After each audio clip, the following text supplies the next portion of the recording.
Mas, meus queridos irmãos, em abril de 2024, a Tesla, que é propriedade do homem mais rico do mundo, o bilionário Elon Musk, ele divulgou as imagens de um robô humanoide chamado Optimus, projetado para tarefas físicas, tarefas como carregar objetos, movimentar peças, interagir com ambientes industriais. O ano passado, os movimentos desse robô eram meio parados, né? Estranhos, mas já esta semana foram divulgadas novas imagens desse robô com uma agilidade maior do que muita gente possa pensar. Então, a empresa anunciou que ela futuramente integrará com uma inteligência artificial um sistema de fala ativa, capaz de dialogar com os seres humanos, como de alguma forma já acontece hoje em textos, quando você interage, por exemplo, com o chat GPT. Pois bem, no ano anterior, a Google ela apresentou um modelo de inteligência artificial colaborativa, no qual muitos sistemas autônomos cooperaram para gerar respostas precisas. E a gente tem visto isso a cada dia mais se tornando perfeito no sentido daquilo que nós queremos interagir. Por trás dessas tecnologias está uma antiga verdade. Que antiga verdade é essa? É que diferentes agentes podem atuar juntos para um bem comum. Contudo, essa realidade ela já havia sido revelada pelo apóstolo Paulo ao ensinar que os dons são manifestações diretas do mesmo Espírito de Deus, que são concedidas para a edificação do corpo de Cristo e da igreja. É mais ou menos sobre isso que nós estaremos apresentando o nosso sermão dessa manhã, e para isso eu quero convidá-lo a abrir as Escrituras Sagradas. Na primeira epístola do apóstolo Paulo aos Coríntios, capítulo 12. Primeira epístola aos Coríntios, capítulo 12, a partir do versículo 1 até o versículo 11. Diz assim o texto sagrado: a respeito dos dons espirituais, não quero, irmãos, que sejais ignorantes. Sabeis que outrora, quando éreis gentios, deixáveis conduzir-vos por ídolos mudos, segundo éreis guiados. Por isso vos faço compreender que ninguém que fala pelo Espírito de Deus afirma: anátema Jesus. Por outro lado, ninguém pode dizer Senhor Jesus, senão pelo Espírito Santo. Ora, os dons são diversos, mas o Espírito é o mesmo. E também há diversidade nos serviços, mas o Senhor é o mesmo. E há diversidade nas realizações, mas o mesmo Deus é quem opera tudo em nós, em todos. A manifestação do Espírito é conhecida a cada um visando um fim proveitoso. Porque a um é dada mediante o Espírito a palavra de sabedoria, a outro segundo o mesmo Espírito a palavra de conhecimento, e a outro no mesmo Espírito a fé, e a outro no mesmo Espírito dons de curar, e a outro operação de milagres, a outro profecia, a outro discernimento de espíritos, a um variedade de línguas, e a outro capacidade para interpretá-las. Mas um só, e o mesmo Espírito realiza todas estas coisas, distribuindo-as como lhe apraz, a cada um individualmente. Vamos orar? Senhor, nós louvamos o Teu nome pela Tua palavra, Senhor, por esse texto tão complexo,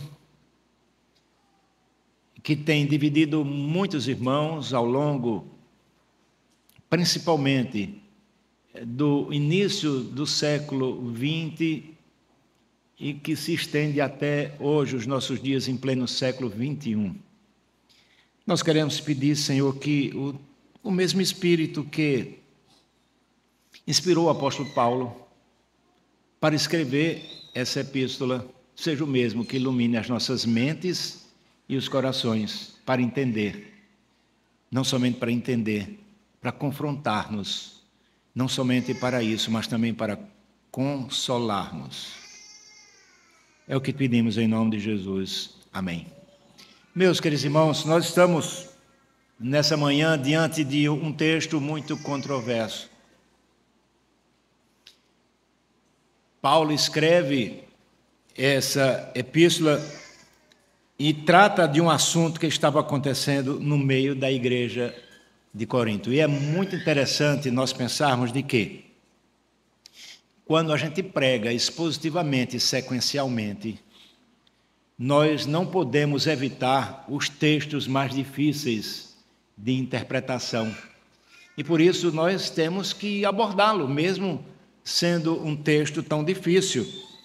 Nós temos que tratar dele, e assim o faremos, como temos feito desde o momento que pisamos os pés aqui na igreja. Como nós já vimos desde o início da exposição dessa epístola, dessa carta aos Coríntios, essa igreja era uma igreja multifacetada. Ela era marcada por divisões e por diversos grupos que, como que abraçavam a característica de um personagem. Paulo havia sido o fundador dessa igreja.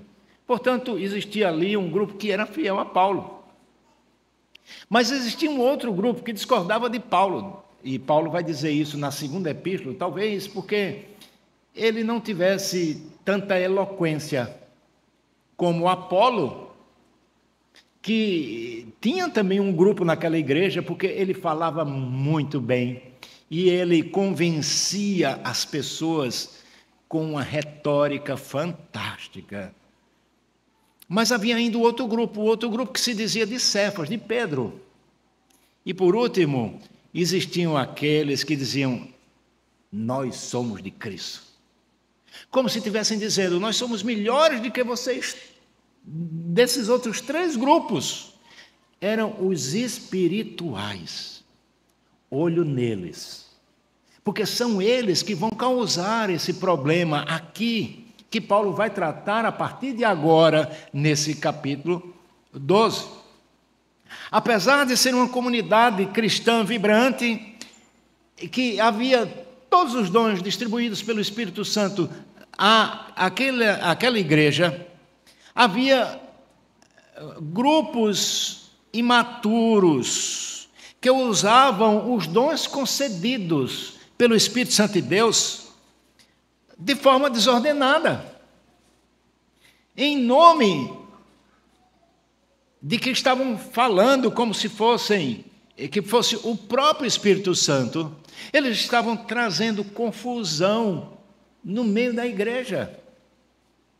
E é isso que Paulo trata aqui, sem dúvida alguma. Ele escreve para exortar aqueles irmãos, a fim de que eles procedessem com ordem e com decência no culto público, que deveria ser prestado a Deus com reverência, com toda a reverência, e deveria ser prestado como o Senhor Deus mesmo preceitua na sua palavra. Comentando esta carta, o reverendo Augusto Nicodemos Lopes, ele afirma que uma das perguntas feitas no meio da igreja de Corinto, provavelmente, diz ele, havia sido: como reconhecer a participação de alguém no culto sendo verdadeiramente uma participação motivada pelo Espírito Santo? E se você já faz um deslocamento daquilo que acontecia ali para os nossos dias, nós também podemos perceber isso. Como é que nós podemos identificar que algumas pessoas que se dizem serem usadas pelo Espírito Santo, verdadeiramente o são? Essa é a questão. E diante disso, a ideia central desse texto é que os dons espirituais são manifestações da graça de Deus, que são distribuídas, eram distribuídas soberanamente pelo Espírito Santo de Deus com um propósito. Não era o propósito de destacar alguém, mas era com o propósito de edificar a igreja, que é o corpo de Cristo. Esse era o objetivo daquela manifestação de dons que aconteciam na igreja de Corinto. Então, com base nisso, eu quero pensar com os irmãos durante alguns instantes sobre um só corpo e muitos dons. Um só corpo e muitos dons. Eu quero destacar, em primeiro lugar, a origem divina dos dons. Claro, os versículos de 1 a 3 vão nos trazer algumas ideias sobre isso e nós iremos tratar dela, desenvolvendo o nosso raciocínio. Nós não vamos ter tempo de nos aprofundar nos assuntos que aqui estão, porque mais à frente nós voltaremos a lidar principalmente com o problema de dois deles, o dom de línguas e o dom de profecias. Mas observe, meus irmãos, que ao iniciar esse capítulo 12, que Paulo vai escrever para aqueles irmãos, tentando corrigir a ignorância deles com relação a esses assuntos. Interessante, que eles praticavam aquilo no meio do culto, mas Paulo nos diz que eles eram ignorantes com relação àqueles assuntos, e Paulo não queria que eles o fossem. A expressão que ele utiliza é típica do estilo paulino, ou seja, não quero, irmãos, que sejais ignorantes. E essa fórmula, ela aparece nos escritos de Paulo cerca de 6 vezes. Paulo não deseja que ninguém seja ignorante, por isso ele vai instruir aqueles irmãos com relação àquele assunto que estava como que dividindo a igreja e não exaltando o nome de Deus. E mais uma vez eu tomo por empréstimo o comentário que o reverendo Augusto Nicodemos faz ao uso dessa expressão: não quero, irmãos, que sejais ignorantes. O reverendo Nicodemos vai dizer que, na maioria dos casos, quando Paulo utiliza essa expressão, ele está chamando a atenção dos seus leitores primários, no caso, especificamente, os crentes de Corinto, para alguma coisa importantíssima que ele vai dizer que faz parte daquilo que pode ser chamado de uma herança cristã. Portanto, eles deveriam estar atentos àquilo que ele falaria a partir de agora. Meus irmãos, muitas vezes nós negligenciamos, mas a atuação do Espírito Santo de Deus, concedendo dons aos crentes, ela tem como objetivo central a exaltação de Cristo. Não é meramente ao gozo individual, não é uma exposição pública, não é se destacar diante dos demais por possuir alguma coisa que o outro não possui, mas é sim buscar a glória de Deus. O objetivo central é a exaltação de Cristo. E já que a gente pode perceber que a igreja já participava de um culto que é chamado, segundo os especialistas em teologia de culto binitário. Um culto que era feito a Deus Pai e ao Filho. Esse culto, então, fica muito claro por quê? Porque Jesus é declarado, então, como sendo Deus, e ele é adorado como Deus. Mas, meus queridos irmãos, Cristo, então, ele é o centro do culto prestado a Deus, que deve ser feito em espírito e em verdade. Por isso que há muitas pessoas que preparam um culto, parecem preocupados nas pessoas que vão estar presentes, nas autoridades que podem estar presentes, nas celebridades que possam estar presentes. Tem até agora uma moda aí nas igrejas que é uma área VIP. Já ouviram falar sobre isso? Uma área VIP é porque algumas celebridades aí estão dizendo que estão se convertendo, e acreditemos que sim. Muitos mostram isso genuinamente. Mas quando essas celebridades chegam na igreja, as pessoas cercam essa celebridade, e algumas delas tiveram até medo. Então surgiu um iluminado dizendo: vamos fazer uma sala, uma área VIP para essas pessoas, uma entrada VIP, então elas não vão se misturar com os demais. Que cristianismo, não é? Pois bem, o culto que nós prestamos não deve ser para essas celebridades, ou autoridades, ou quem quer que seja. O nosso culto deve ser prestado a Deus Pai. E devemos adorá-lo pelas suas perfeições, por aquilo que ele fez, que ele faz e aquilo que ele fará. Observe que no versículo 2, Paulo relembra aos irmãos que quando eles eram idólatras, eles eram conduzidos por ídolos mudos. Aqui, sem dúvida alguma, há uma intenção de Paulo falar sobre os ídolos do panteão grego. Não podemos esquecer que existiam diversos templos em Corinto, entre eles o templo de Apolo, que eram divindades que não falavam, eram mudas. E ele chama então a atenção para aqueles cultos pagãos que existiam naquela época. E qual era a característica desses cultos pagãos? E de alguma forma, precisamos pensar sobre isso.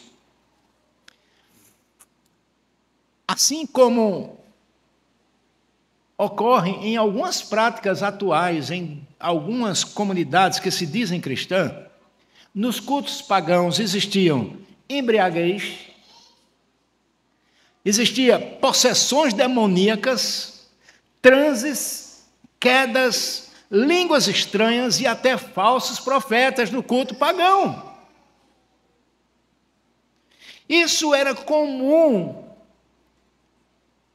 no culto oferecido, por exemplo, a Cibele, a Afrodite, a Apolo, a Baco, que era o deus do vinho. Então, isso era uma prática comum que existia no meio deles. Línguas estranhas, profecias, tudo isso motivado pela embriaguez. Os coríntios, eles estavam familiarizados com essas manifestações estáticas e demoníacas, e por isso eles não poderiam permitir que algo semelhante acontecesse no meio da igreja. Mas estava acontecendo. Vocês devem lembrar que no capítulo 11 nós tratamos sobre isso, quando Paulo fala sobre a ceia do Senhor, e dá algumas instruções. Ele diz que havia entre aqueles irmãos alguém que se embriagasse. Tudo muito parecido. Era uma espécie de Ctrl-C, Ctrl-V, ou seja, de uma cópia do que acontecia no culto pagão, que estava agora sendo copiado no culto cristão, e isso não poderia acontecer. É claro que naquele meio também havia uma manifestação verdadeira do Espírito Santo, usando alguns irmãos, até porque nós não podemos esquecer que naquela época você não tinha o cânon fechado, a Bíblia, como nós temos hoje. No versículo 3, então, Paulo distingue claramente o que procede do Espírito Santo daquilo que vem da carne e que vem do maligno. Por isso, ele ensina que ninguém pode glorificar verdadeiramente a Deus se não for pelo Espírito Santo. Uma segunda coisa que eu quero destacar aqui para os irmãos, além da origem divina dos dons, é o que Paulo vai tratar agora, sobre a diversidade dos dons, o propósito e a unidade do Espírito. Sabemos que há diversidade dos dons, mas qual o propósito disso, senão a unidade da igreja em torno do Espírito Santo? Pois bem, ainda não é aqui dos versículos 4 a 7 que Paulo vai tratar diretamente sobre os dons, apresentando uma lista, como ele faz posteriormente. Mas sim, ele trata aqui, ele argumenta em favor da diversidade dos dons e da atuação da Trindade para concedê-los à igreja. Nós sabemos que a Trindade, Pai, Filho e Espírito Santo, ela age para a nossa salvação, para a nossa redenção. Lembram-se? No capítulo 1 da Epístola aos Efésios, de 3 até o 14, Paulo vai trabalhar ali como é que a Trindade age no nosso favor. Como é que ela escolhe-nos antes da fundação do mundo, como é que no tempo e no espaço Jesus é enviado, é encarnado para pagar pelos nossos pecados. E depois, como é que o Espírito Santo de Deus aplica a obra que Jesus fez pelos eleitos de Deus nos seus corações. Então, é sim uma obra trinitária. E ele faz isso para que a sua igreja possa crescer. Isso se dava, então, enquanto a revelação, isso é, a palavra de Deus, ainda não havia sido concedida àquele povo. Então, eram necessárias essas manifestações do Espírito.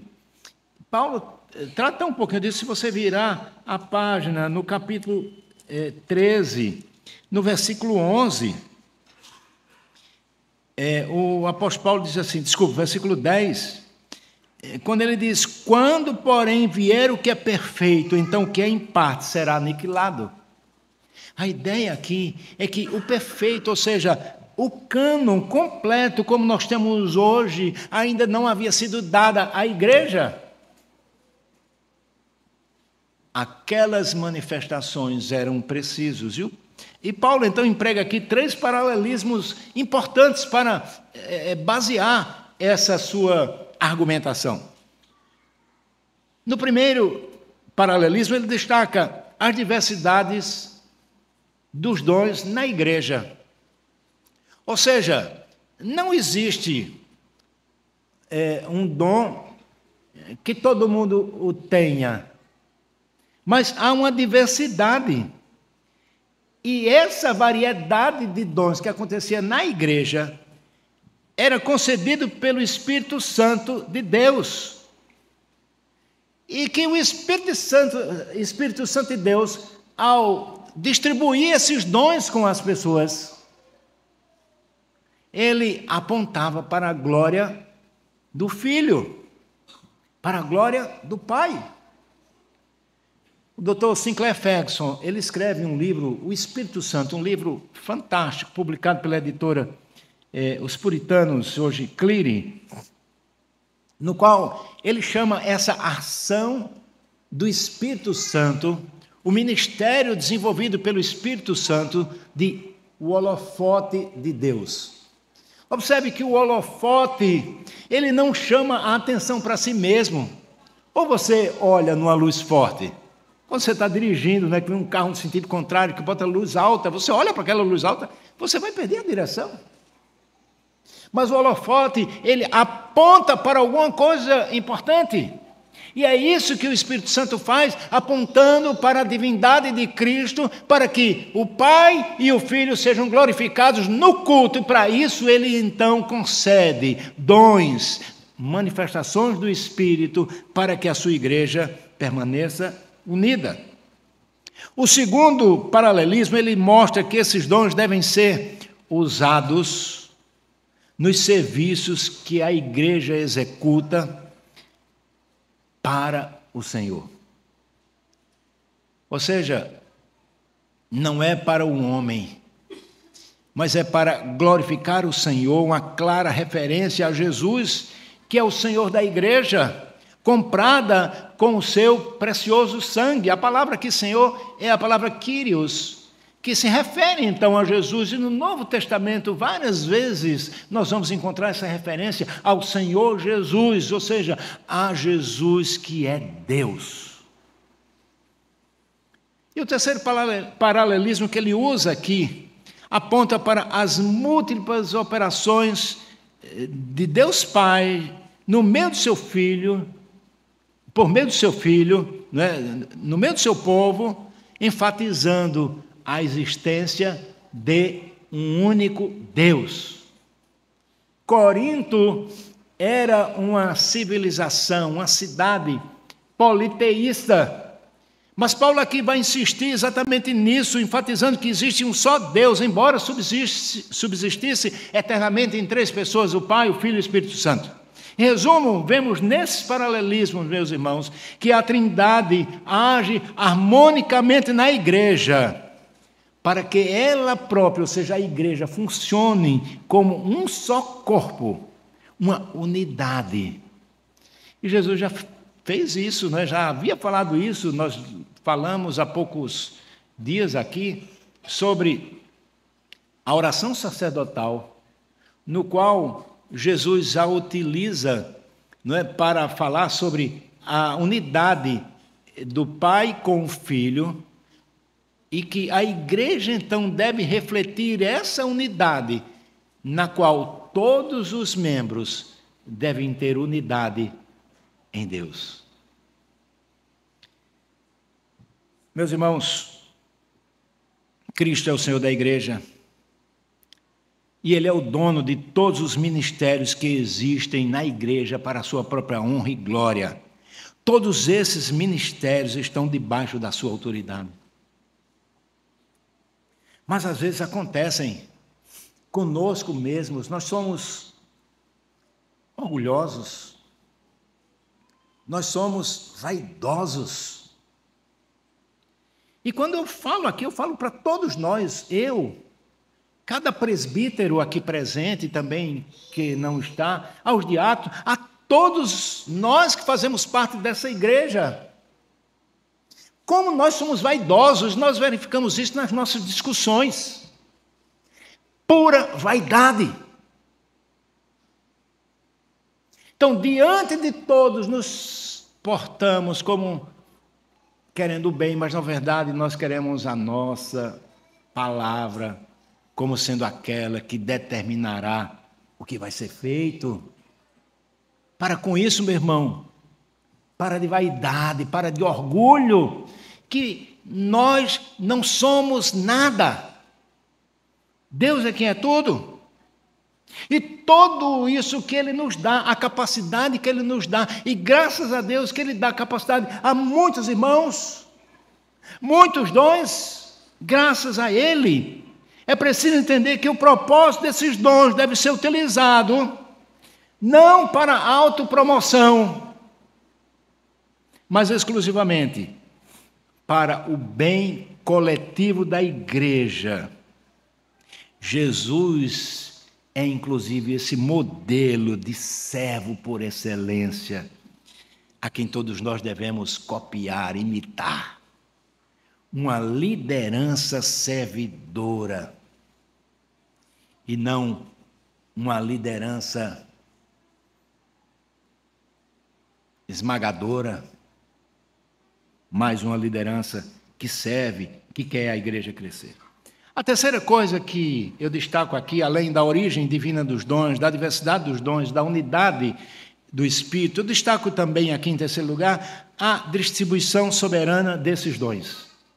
E aqui o apóstolo Paulo vai entrar nesses dons, citando-os, fazendo uma lista. Não é a única lista que Paulo apresenta. Ele vai apresentar isso em outras epístolas também, como a epístola aos Efésios, Timóteo. Alguns desses dons ele trabalha aqui. 9 dons. Bem, finalmente ele relaciona esses dons concedidos à igreja. Quais são eles? Lembrem-se, esses dons são concedidos para um fim proveitoso, como ele fala no final do versículo 7. Então, observe essa lista, e eu tentei organizar aqui por classificação teológica. A primeira são os chamados dons de revelação.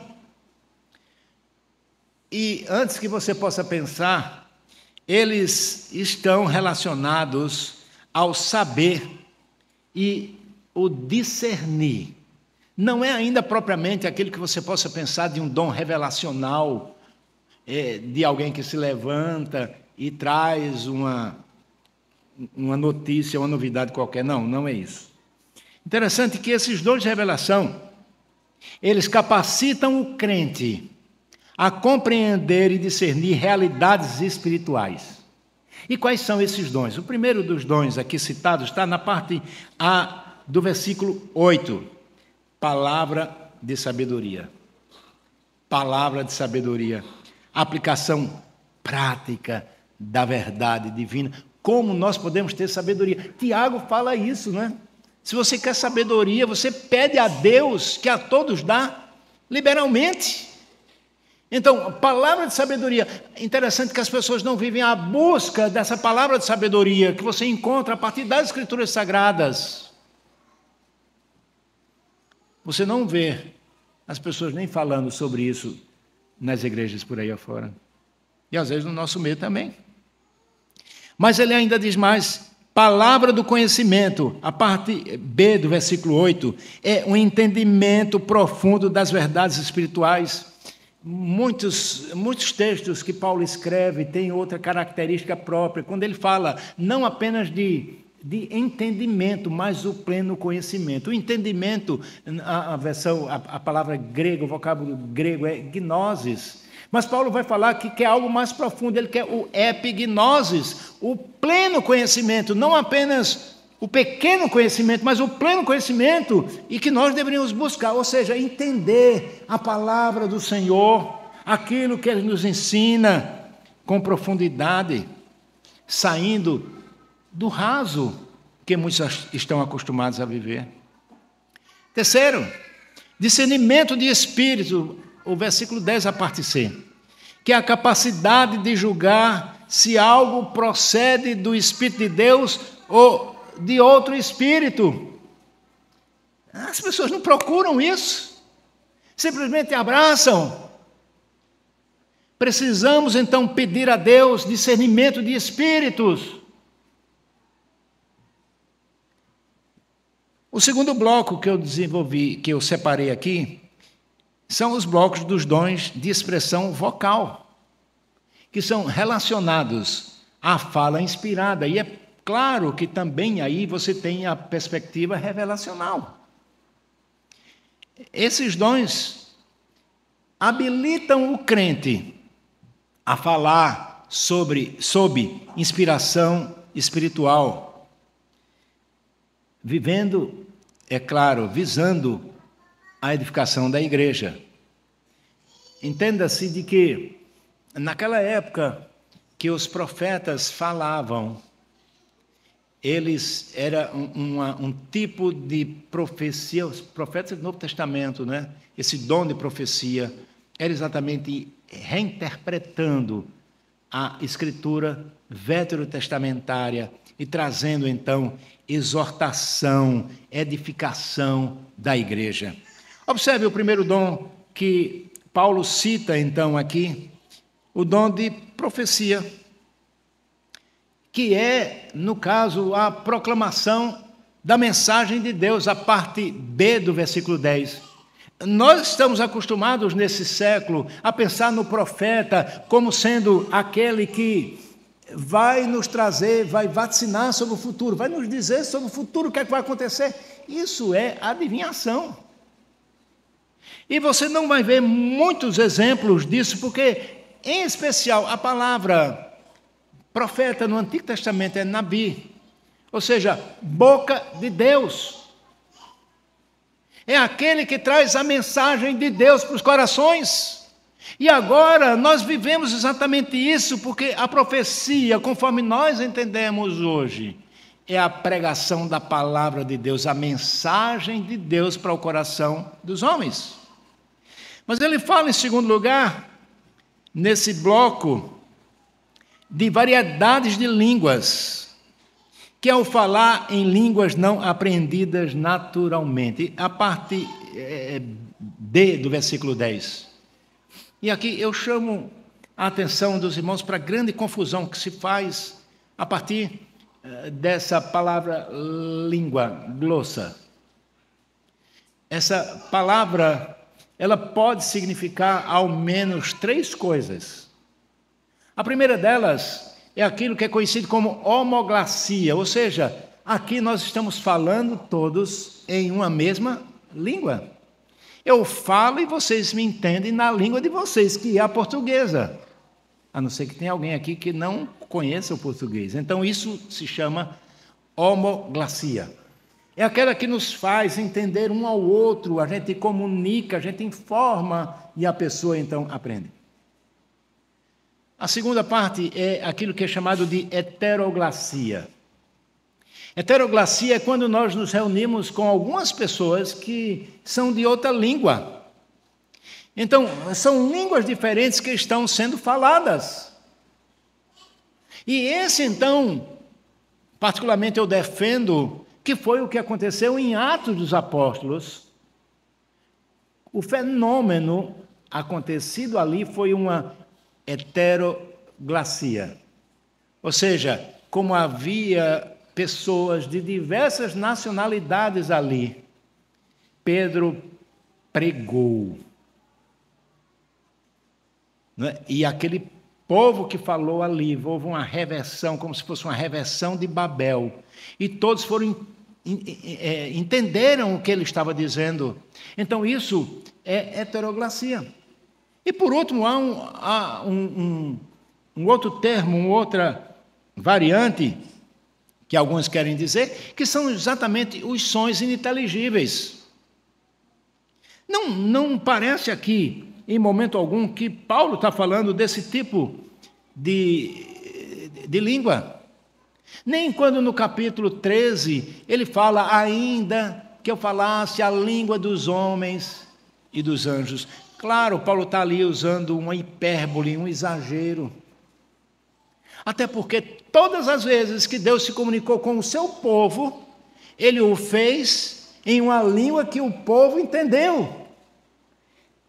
Não lembro, se estiver errado, alguém pode até me dizer depois, de que Deus tenha descido através de um anjo, de uma revelação qualquer, e tenha falado uma língua que o objeto, não é, daquela mensagem não entendeu que foi necessário que alguém falasse para ele, interpretasse para ele.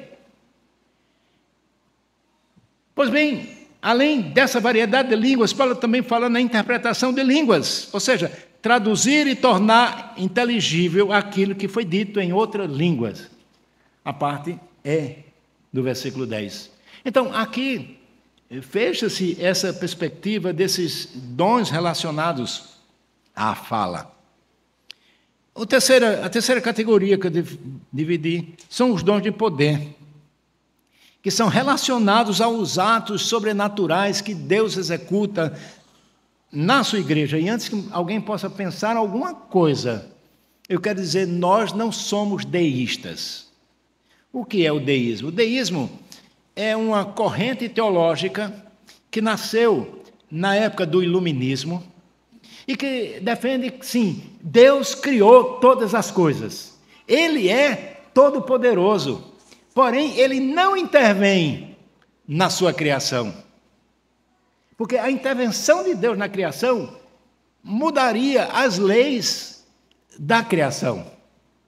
Então, o que eu quero dizer aqui é que nós sim, nós cremos na intervenção divina, nós cremos num Deus que é transcendente, mas também um Deus que é imanente, que age na nossa vida, e Ele faz isso através da sua providência.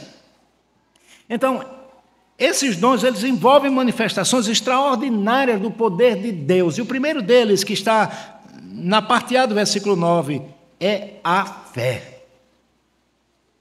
Lembrem-se, Jesus Cristo disse que se nós tivéssemos fé do tamanho de um grão de mostarda, diríamos a esse monte, sai daqui, vai para ali, e o monte iria. Pois bem, a fé é a confiança sobrenatural para crer e agir em situações específicas, dos quais é contrário à natureza daquilo que a gente vê. Segunda coisa, dons de curar. Outro dom dessa lista, dessa terceira lista, que é exatamente a habilidade de promover curas por meio da oração e da fé. Nós cremos nisso, nós não cremos em curandeiros. Não cremos em alguém que diga, eu tenho o dom de fé, venham que vocês serão curados. Mas nós cremos sim, porque o autor da Epístola a Tiago, no capítulo 5, ele vai nos falar sobre isso, quando diz assim: está alguém entre vós sofrendo, faça oração. Está alguém alegre, cante louvores. Está alguém entre vós doentes, chame os presbíteros da igreja. Estes façam oração sobre ele, ungindo-o com óleos em nome do Senhor. E a oração da fé salvará o enfermo. O Senhor o levantará, e se houver cometido pecados, ser-lhe-ão perdoados. Cremos na ação sobrenatural de Deus, que pode utilizar intermediários, ou seja, Ele pode usar medicação, médicos, mas Ele é sim aquele que age e pode fazê-lo também sem a intermediação de ninguém. E o terceiro dom é a operação de milagres, realização de atos sobrenaturais além daquilo que é comum. Versículo 10, a parte A. Que nós também cremos que isso pode, de fato, acontecer. Não que tenha alguém que agora seja possuidor desse dom e que vai sair distribuindo aí para todo mundo. Então, o Espírito Santo de Deus, ele é soberano, realiza todas estas coisas, distribuindo-lhes como lhe apraz, glorificando a Cristo, o cabeça, o corpo, o cabeça do corpo, e é Ele quem governa a sua igreja segundo a sua vontade, segundo a sua soberania. E caminhando agora para o fim, depois ditas essas verdades, eu preciso trazer para vocês algumas lições. A primeira delas, vocês têm dúvida de que há muita confusão quanto aos dons e aos seus usos nas igrejas? Eu creio que não, todos nós somos conscientes disso, mas a pergunta é, como nós podemos então identificar tais manifestações, se tais manifestações são ou não operação genuínas do Espírito Santo na vida dessas pessoas, na vida da igreja? Eu aqui trago algumas orientações. A primeira delas, eu vou utilizar o que o apóstolo Paulo disse: não seja ignorante quanto ao assunto. Então, estude as Escrituras. Ela é a nossa única regra de fé e prática. Nós não temos outra. Segundo, observe se o que está acontecendo no meio da igreja com essas pessoas se objetiva um fim proveitoso. Terceiro, veja se o foco realmente está na glória de Cristo. E ainda uma quarta, certifique-se de que se isso está acontecendo com ordem e decência, porque o nosso Deus não é o Deus de confusão. Mas eu ainda quero lembrar vocês uma coisa, aquilo que diz a Confissão de Fé do Westminster. Ela afirma que alguns dons cessaram com a conclusão do cânon bíblico. E esses dons são profecia, revelacionais, línguas, curas, operações de milagres, como sendo um dom específico de uma pessoa, sendo esses dons, segundo a nossa confissão de fé e segundo cremos, eles ficaram restritos ao período apostólico, encerrando no ano 100 da nossa era. A segunda lição: como cristãos, meus irmãos, nós devemos buscar prioritariamente o fruto do Espírito.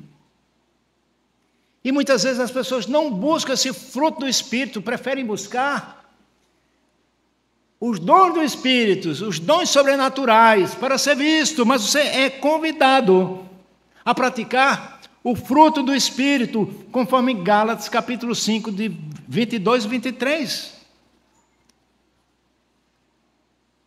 Como dissemos, esses dons carismáticos, eles foram específicos para a era apostólica, quando ainda não havia a palavra.